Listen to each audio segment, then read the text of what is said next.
today. Nobody is in the shop having to do any repair. Hopefully you're like me. I'm in the combine. Today is hopefully our last day of soybeans and a very good week of harvest progress. But want to welcome everybody to the Minnesota Farm Bureau Shop Talk. Before we start with today's special guest, Ken Tesi, maybe a little bit of an update from me as your state president. Like I said, I'm back in the combine cab, but got to spend this morning with the USDA Secretary of Agriculture, Sonny Perdue. Secretary Perdue was in Minnesota this morning talking about some grants for infrastructure for biofuels. Farm Bureau reported to the Secretary certainly good crops this year, a lot of bushels out there, and we need a lot of demand. We talked about the importance of international trade. We talked about the importance of adding value through animal agriculture, and spent most of the morning talking about the importance of adding value through biofuels, those renewable fuels that not only add value to our commodities, our corn and beans, but add value to our communities as well. And there's some USDA infrastructure grants that can help make sure that those service stations and others can update and have increased volumes, increased blends of both ethanol and biodiesel. So just wanted to report on that. Our guest, Kent Tesi, Vice President of MinnStar Bank today. I know many of you are probably on Zoom from the cab. I know also some of you on conference call maybe works a little better. We'll have a chance to hear some opening remarks from Kent, and then we're going to go ahead and open it up for conversation questions. Just remember, if you are on a phone, you need to hit *9 to unmute your phone. If you're watching it on an iPhone or iPad computer, feel free to use the chat box. Feel free to use the Q&A box. We'll do like we do every week. We'll kind of monitor those questions. We'll put them together and hopefully have a conversation. So with that, I want to introduce Kent Tesi, and Kent is certainly no stranger to Minnesota agriculture, to Minnesota Farm Bureau, Minnesota Farm Bureau Communicator of the Year award participant. And Kent, you do a great job with your newsletter, but I'm not going to lie.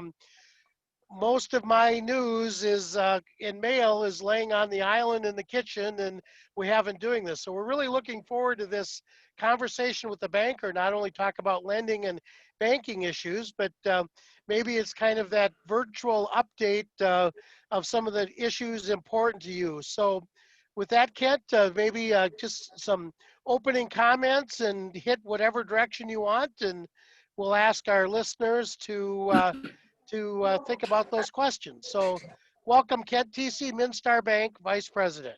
Kent?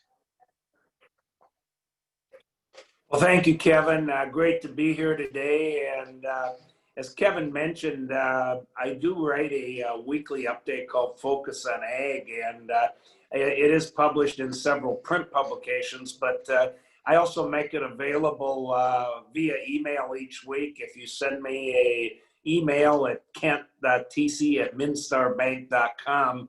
I'll be glad to add you to the list, and you can get it wherever you are on your phone or wherever. So be glad to send that out. Again, Kevin and Amber and Karen, the rest of the group there, they kind of let it open to me what to talk about. So I thought what I'd do today, kind of hit on a few things that I get a lot of questions on recently, and then we'll open it up for your questions.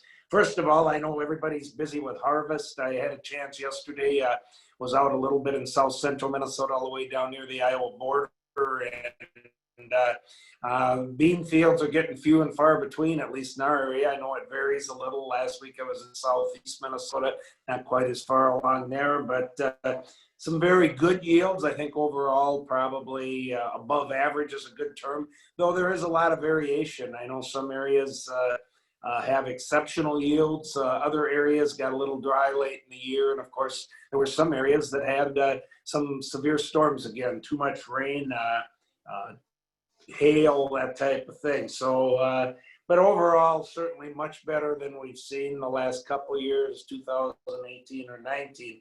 Just remind everyone to keep farm safety in mind. We've heard of some farm accidents again recently.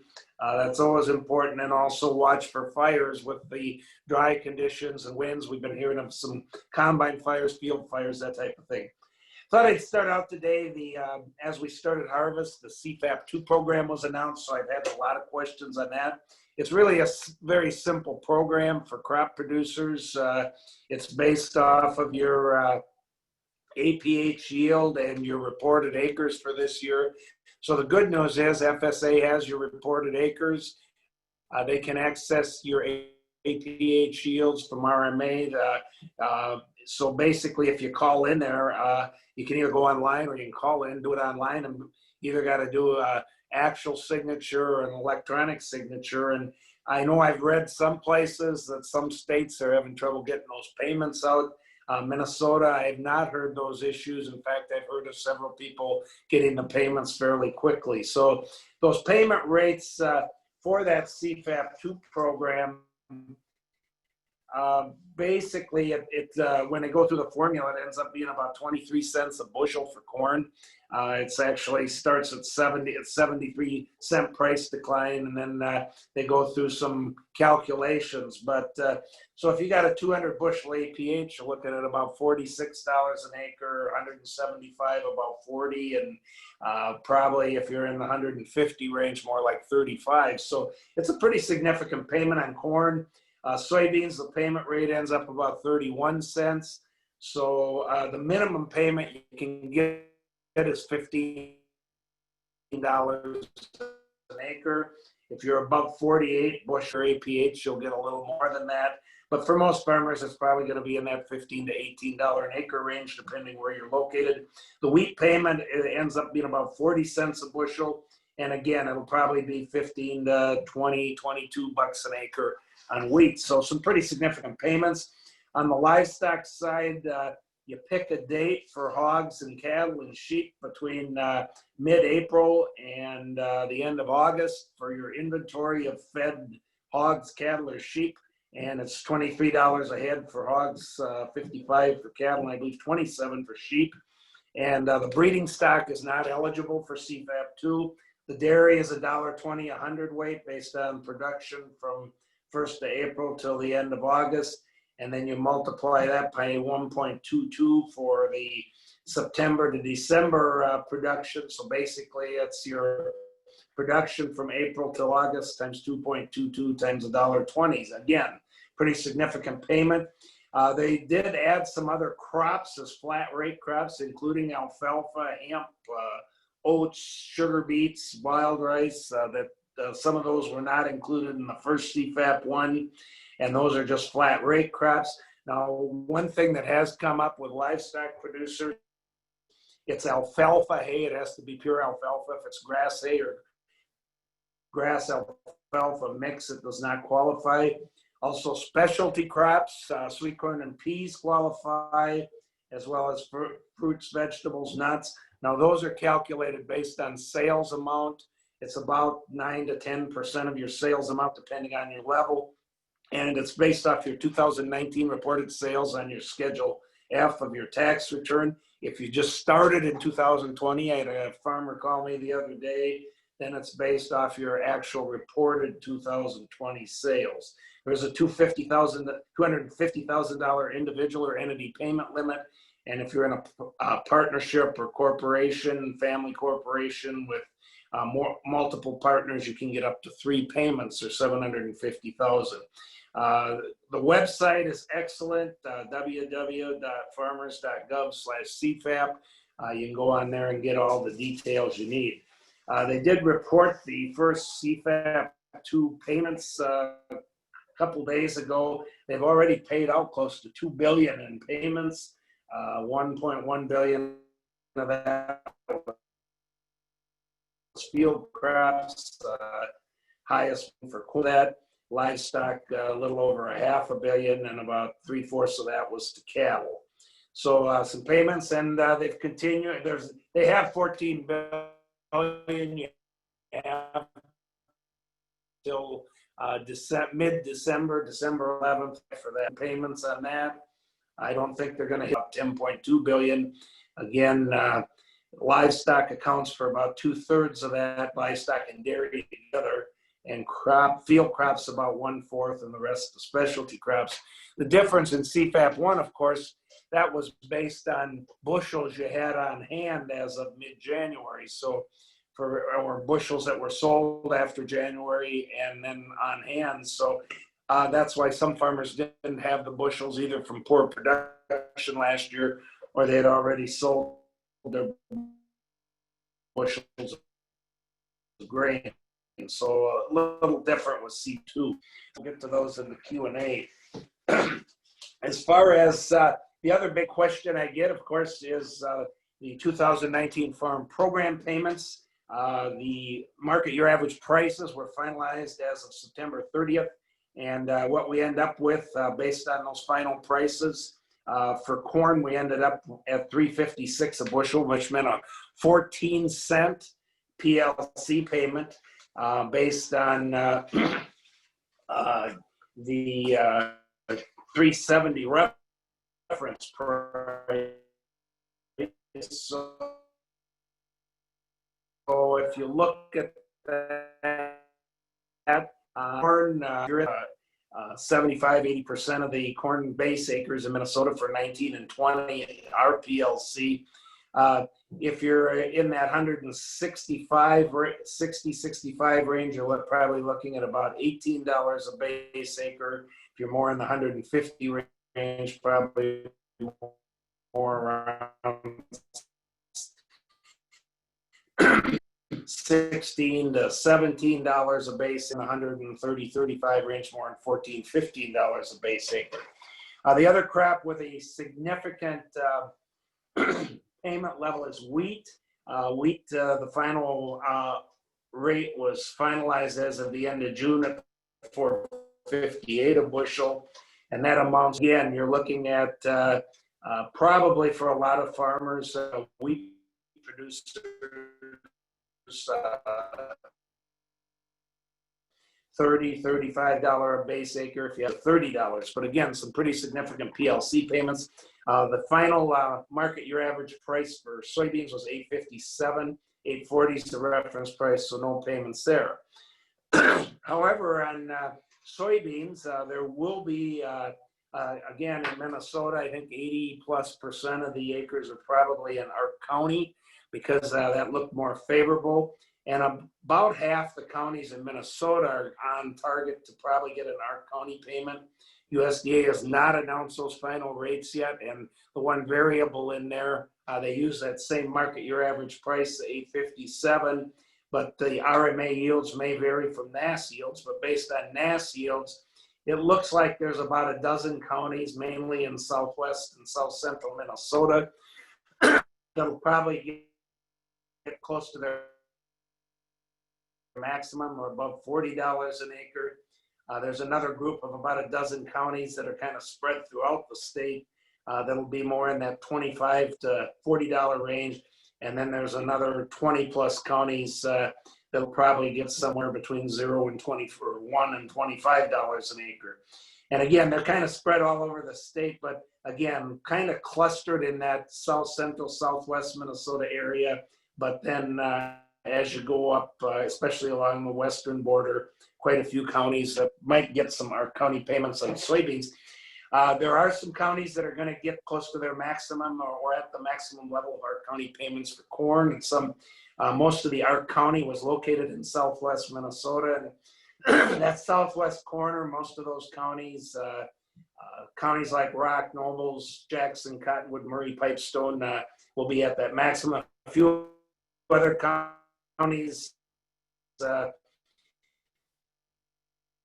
like Lincoln and Martin. And there were, Minnesota had a high level of Ark individual, relatively speaking, and most of those, again, were in south central and southwest Minnesota.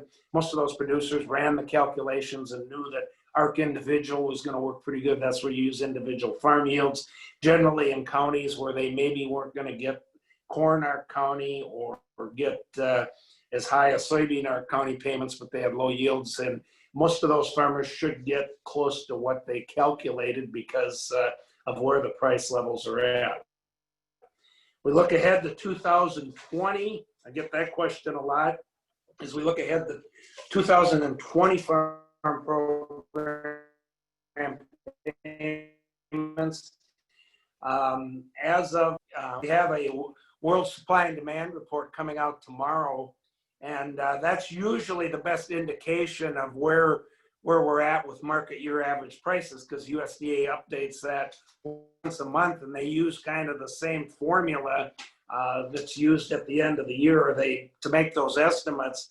And as of September 1, which was the first one we got, was $3.50 for corn, $9.25 for soybeans, and $4.50 for wheat. And we'll see. Now that may change tomorrow after the stocks report that came out at the end of September. But based on that, there'd be about a 20-cent PLC payment for corn, $1 per bushel for wheat, and 0 for soybeans.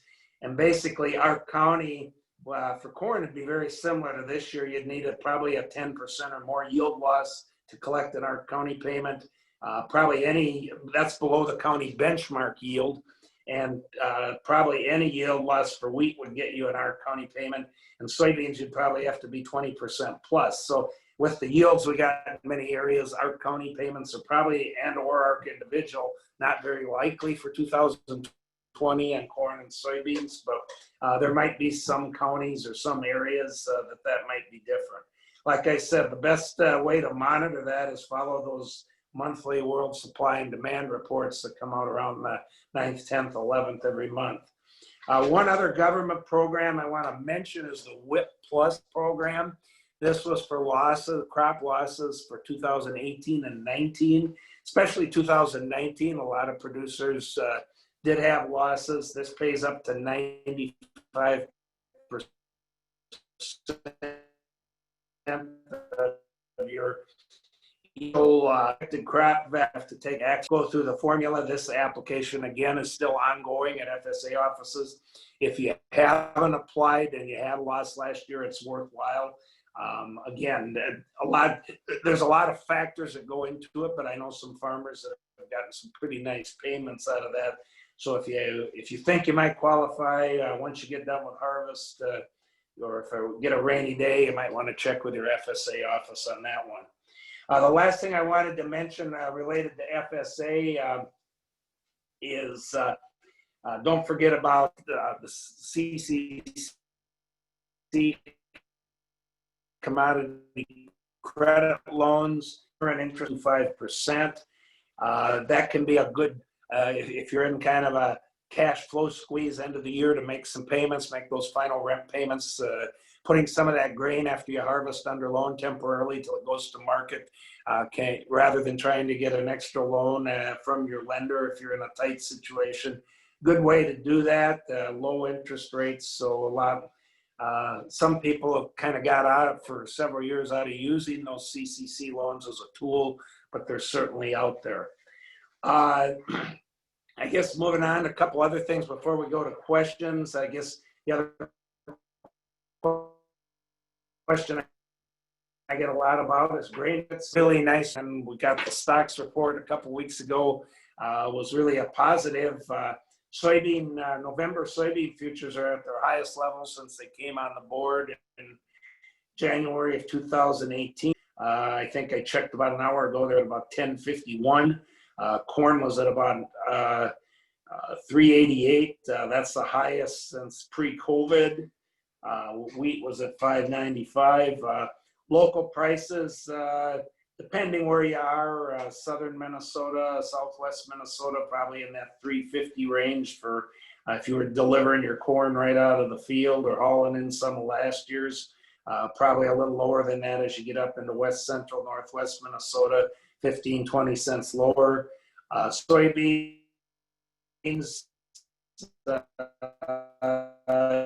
you get pretty much, again, 7 cents higher than that, depending if you go to a processing plant.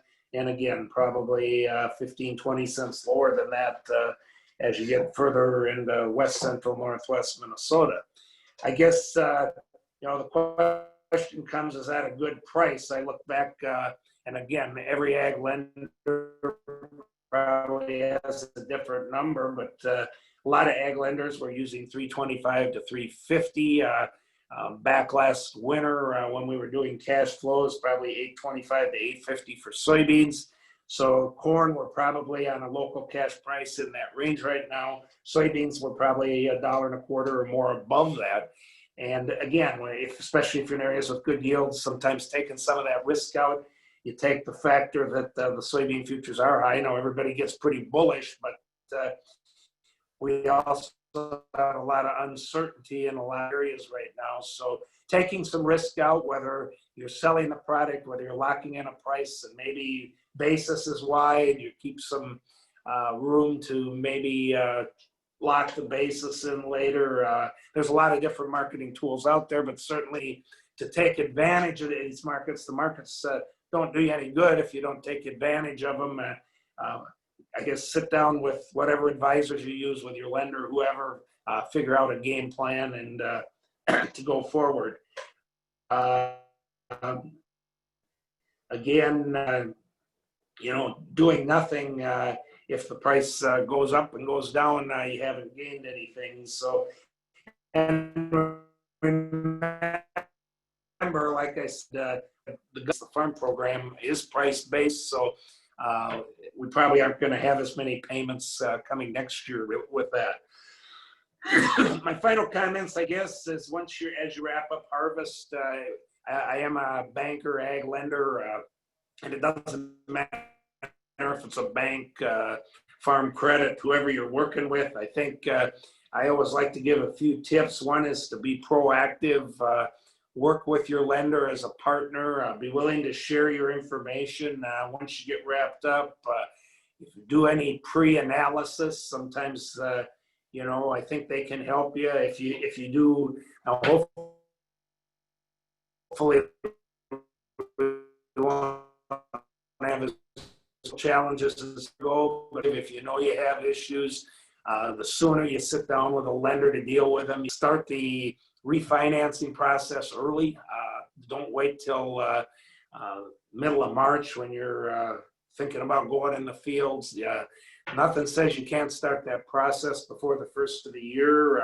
When you're going through your tax work and your tax planning, good time to also maybe meet with your lender and kind of go through those numbers at the same times. Lenders don't like surprises any more than you do, and so work with them. If your lender has certain skills or expertise, take advantage of those to help you out in your business. And it doesn't hurt if you don't feel your lender is, you're getting the service you need, check around, check on rates. There's other lenders out there, and you want somebody that you're comfortable working with. And again, look at it as a partnership, work with your farm management advisors, others.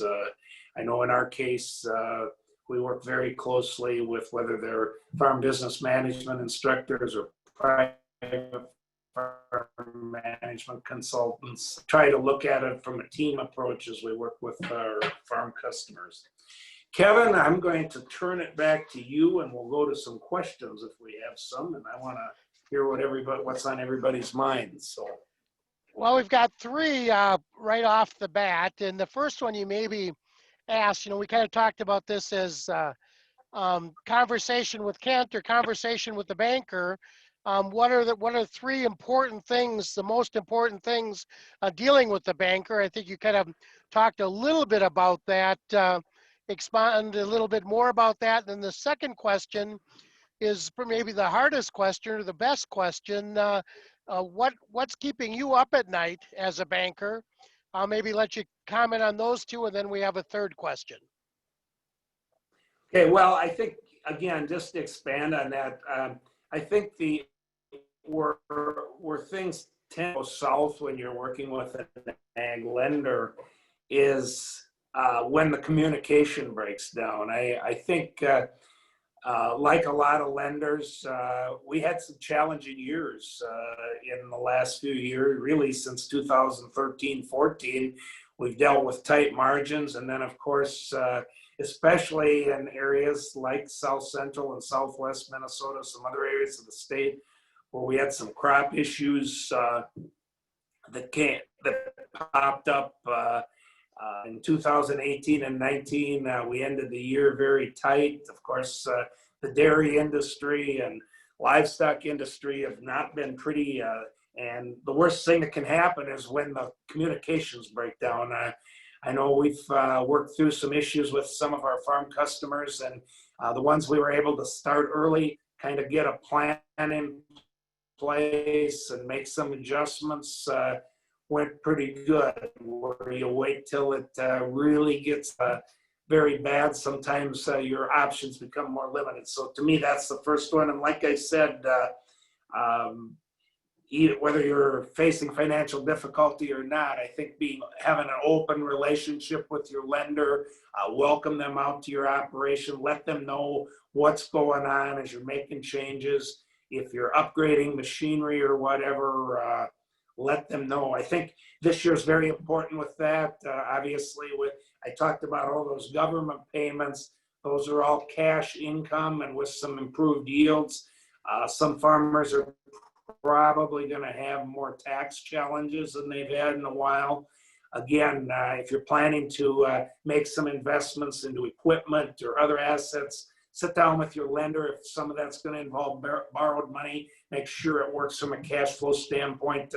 What we saw back in the good times, as I call them, 2011, 12, 13, a lot of farmers had extra cash and they kind of forgot about their working capital and used that cash either to pay down long-term debt or to capital investments. Sometimes they added by the capital investments, borrow more money, and then all of a sudden the working capital disappeared. They had cash flow issues making some of the payments. So sit down with your lender, go through the scenarios and figure out what makes sense to protect working capital. And as far as cash flow, if you're going to be adding extra payments. Again, the other thing I think sometimes lenders do have some expertise and skills. Take advantage of that. They can be helpful. They've been around. They can find things out for you, do things. So use their skills as well as just using them for the lending purposes. The second question, what keeps me up at night? I guess certainly, we're in volatile times. Obviously, the improved yields and prices we talked about here haven't fixed everything. It's not that long ago. You go back 3-4 months and we were in the midst of the COVID where livestock prices and profitability, dairy profitability was extremely low. We were looking at even though possibly having a fall corn price with a 2. So we're not that far removed. Yeah, we like to think that we've turned the corner on things, but we also know how volatile the situation is with the export markets, with Kevin talked about renewable fuels there, renewable energy. And of course, we have a little thing in 26 days called an election, which is certainly a wild card. So I guess those are the kind of things that keep me up at night, probably the same things that keep most farmers up at night, wondering what's going to happen next. And of course, we still are dealing with COVID issues that at any time could impact what we do in agriculture. Thank you, Kent. Our next question, and I'm just going to full transparency. I think we're on day 13 of harvest, and so far I don't have any crop on the cab yet. So I'm going to do no cab corn. So I'm going to try to do this and hold that record. Our next question I want to ask is on the banking side of things with current interest rates, is it a good time to restructure debt and refinance loans?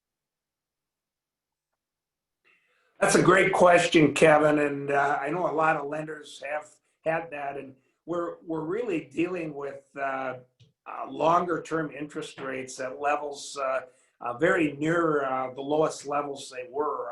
There's some very good rates out there right now on whether it's refinancing real estate or refinancing other capital assets. Or if a person needs to do some restructuring of debt, maybe they had some carryover operating debt that they need to term out. Very good time to do that, good time to lock in those rates. And again, talk to your lender, whether they have those rates available through their lending institution themselves or can go out to secondary markets. There's some good options available right now. And most lenders, I think, if on anybody that's financially solid is looking for that extra business. So good time to check around and find out what some of those rates are, and sit down with not only your lender, but your farm business advisors and look at a plan. Okay, thank you. Next question is what are land values and cash rent values looking like for 2021? Well, I actually had that on my list, but I thought it'd probably come up in the question, so I kind of saved that one. You know, everything we've looked at on land values, whether it's Minnesota private universities, the USDA report has really shown stable land values. And I think, you know, we haven't had a high volume of land sales across most areas of Minnesota, but what we have seen is fairly stable land values, I think. The one thing we do see, I think, is a little more variation, maybe compared to 5 years ago. I think the buyers are being a little more savvy about finding out about land quality, drainage issues, some of those things. And so we maybe see a little more variation in the values, but overall, I think land values, I'd call it stable. And you know, I guess I don't think personally that this little uptick we've had here in prices and yields, now it may, on some localized situations, increase some land sales if you get the right people bidding on it. But overall, I think that will be enough in itself to cause land values to start going back up. Now, if it would continue, obviously, into 2021, by a year from now, that might change. Same's kind of true with cash rents. You know, we saw some pretty big adjustments in cash rents back in 2015, 16, even 17. The rents have tended to be more stable, I think, in the last couple of years, especially those that have lowered. Now some rents that have been 18 or 19, 2020. My guess is rents will probably stay pretty stable. Now, again, if the strong prices continue, we might see some rents start to creep back up. But for a lot of folks, you know, they went into this year, if you're on rented land and just looked at budgets on rented lands at break even or below break even at best, when they were using 340, 350 corn and maybe 825 to 850 soybeans and normal trend line yields, was at best probably a break even situation. So again, if we take out the CFAP, MFP government payments out of it, which may not be there next year, unless our prices do reach a new back to a new level. And remember, on corn, we're only back to probably that 340, 350 range. We aren't above that. And soybeans were a little higher right now. Enough there right now that would justify big increases in land rents. You know, one thing we've promoted a lot is looking at flexible leases where the landlord and farm operator kind of sharing that extra profit. And this certainly would have been a year where that would have been a favorable situation for landlords, especially with soybeans, with the added price and yield, and even corn. I mean, and the reasons flexible leases work pretty good because you can have a base rent.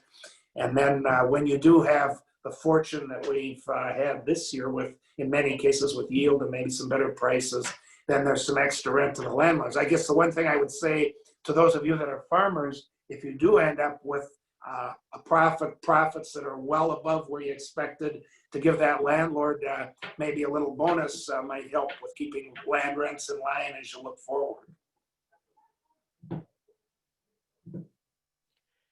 Thank you, Kent. Our last question, and you know, in our group, we've got Farm Bureau leaders on this call. We got others in agriculture in this call.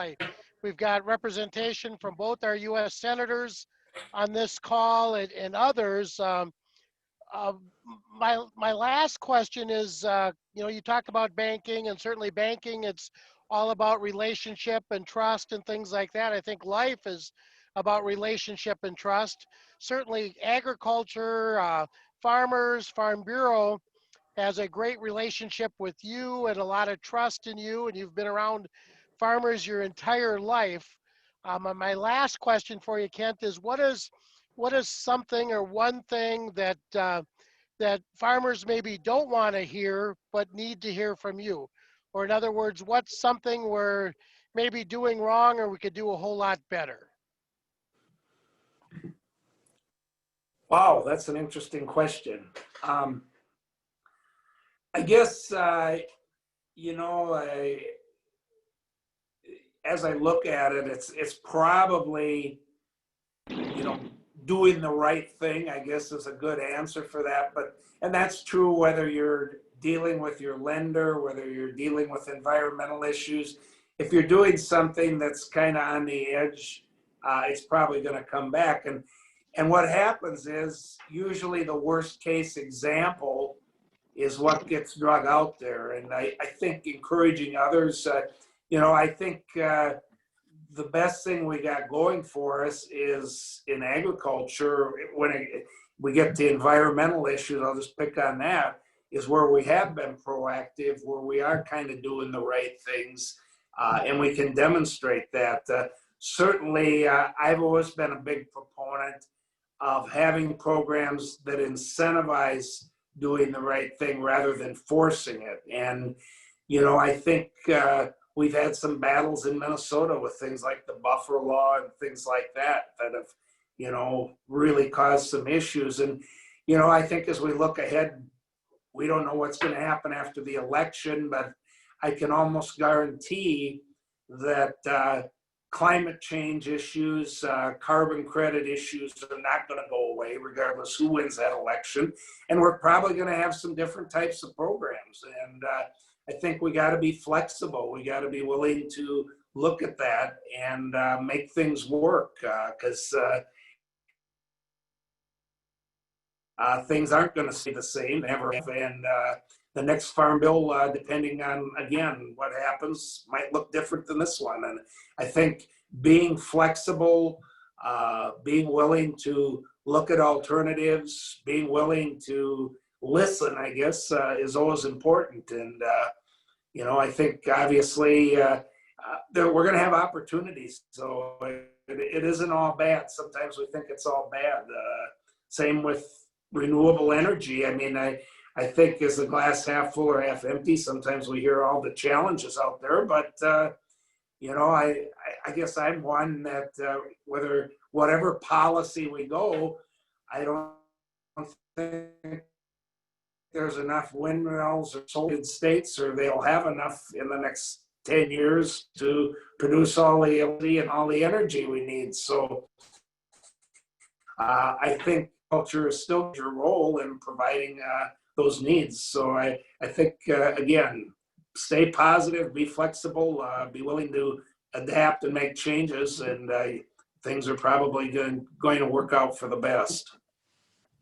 Well, thank you, Kent. And on behalf of all the Minnesota Farm Bureau members, we certainly appreciate all you do for agriculture each and every day, and appreciate that relationship and just all the important things you do to connect consumers to our farmers and ranchers as well. And really appreciate your time today. Thank you. Good luck to everyone with harvest. Thank you again, Kent. I'm going to turn it over to Karen Schaefer. Karen is our executive director, and we've got a new segment we kind of end the shop talks with, and that's called Behind the Bureau. So who's behind the bureau today, Karen? Well, here in the office, we have some folks behind the bureau, but I think I just saw Julie Papp as well, and she's behind the bureau out in the field. So our feature, we want to just highlight some of our wonderful staff who work every day to make sure that our members are successful and the work of the organization is successful. So we're taking each week and highlighting a team. This week we happen to have a all staff meeting face to face, which is the first time this has happened in over 6 months. So we are socially distanced, but we are featuring the membership and marketing team. We have 4 membership and marketing specialists. We are in the process of hiring a membership and marketing director and an additional membership and marketing specialist. And so they're all here, and they'll take a couple seconds just to highlight their background and the work that they're doing out in the field. So we'll play musical chairs here. Hi, I'm Dennis Sable. I'm the East Central Membership and Marketing Specialist. I've got 17 counties that I work with. This is my 36th year working for Farm Bureau. I have an agriculture business management degree, and I live here in Eagan with my wife, Catherine, and 3 children, oldest getting married this year during COVID, and youngest going junior in college at St. Thomas here.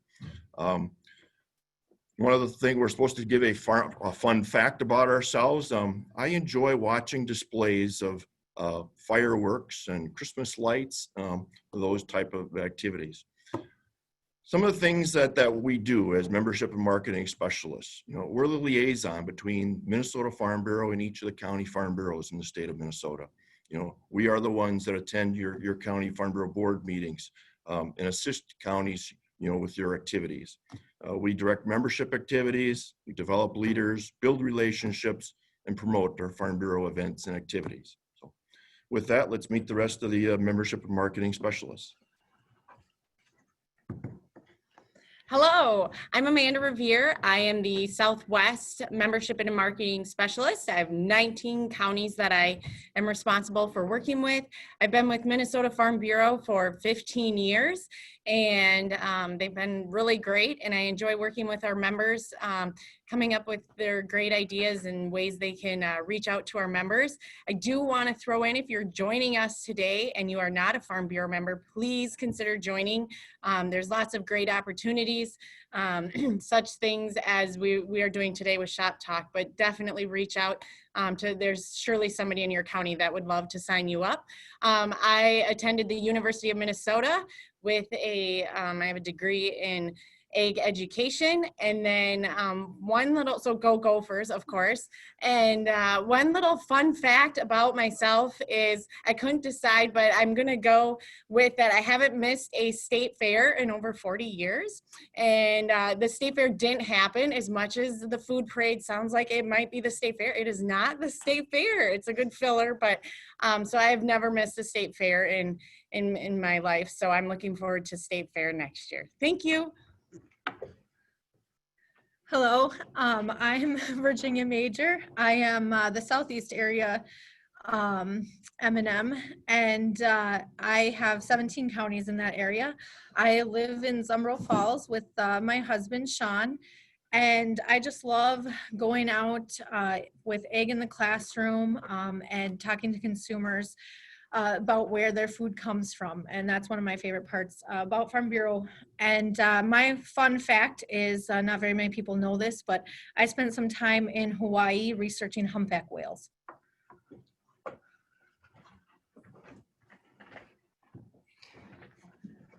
I'm James Dodds, North District Membership and Marketing Specialist with Minnesota Farm Bureau.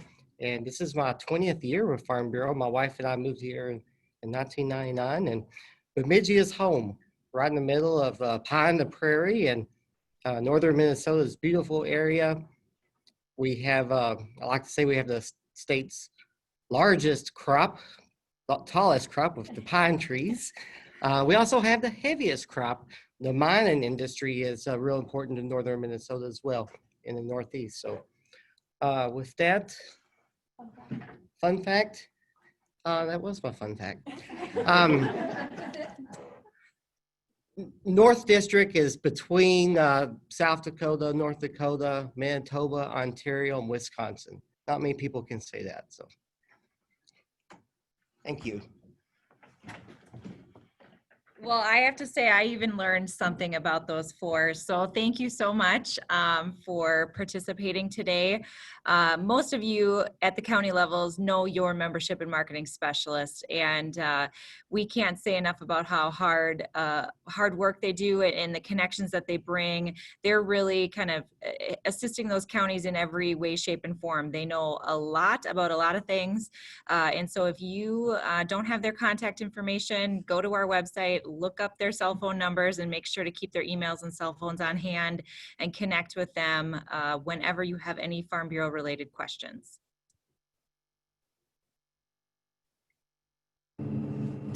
Thank you, Karen, for that. I appreciate that. And the thing I want our Farm Bureau members and others to know, our membership year, a new membership year is just starting. And, you know, the always question is, well, why do I need to be a member? And I guess the one answer is this week. This week was a beautiful week with weather. A lot of farm work being done at the same time, but yet things still happening in Washington, D.C., still happening at St. Paul in our capital, and still happening in our local areas. And that's why you need to be a member of a farm organization, so we have people at the table. We've all been farming this week, but your Farm Bureau staff has been working for you each and every day, representing you at meetings, at events, and things like that. And that's exactly why it's important to be a member, is so you have that representation when you can't be there, when we can't be there ourselves. We've got a team there that's with us. And with that, I've got Mrs. Papp sitting beside me, and she's wondering how come we're not getting things done quicker than we are. So I'm going to again thank the staff for a great job that they do both at the local, state, and federal level. And this concludes my portion of Shop Talk. Amber and others on the team, what's up for next time? Well, thank you so much, President Papp. So join us next week. We're going to continue this series at noon every Thursday. Feel free to join via Zoom or to call in with the call-in numbers. But we will be joined next week from Travis Cushman with the American Farm Bureau, who heads up the legal side of things. There's a lot of things that affect our businesses that happen in the courts and happen on the legality side. And so it will be an update on where we stand on some of those specific issues, and then giving some suggestions to farmers and ranchers on looking at how to conduct their operations from a litigation standpoint. Well, that's interesting. We went from conversations with the banker this week to conversations with the lawyer next week. I can't wait to see who we talk to the week after that. This concludes this week of Shop Talk. Thank you, each and every one of you, for participating. If you don't remember anything else today, remember this. Take care of yourself. Be safe, whether it's on the roadways, whether it's in the field, in the barns. We need to watch out for each other, watch out for yourself. Have a safe week. See you next week on Minnesota Farm Bureau Shop Talk.